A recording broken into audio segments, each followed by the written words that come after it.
Anasema mkishaamini nayo yatakuwa yenu. Hasemi yamekuwa yenu. Kipindi cha nyuma nilikuwa nafundisha sekondari.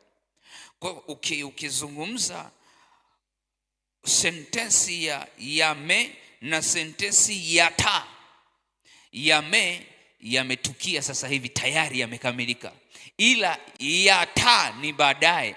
Kwa ile baadaye inategemea ndani ya moyo wako ulipokuwa ukisali.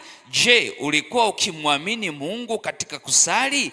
Je, ulikuwa ukiamini hicho unachokiomba? Wanachozungumza hapa, vita kubwa sana iliyopo ni kuamini kile ambacho unakiomba. Ndio vita iliyoko hapa,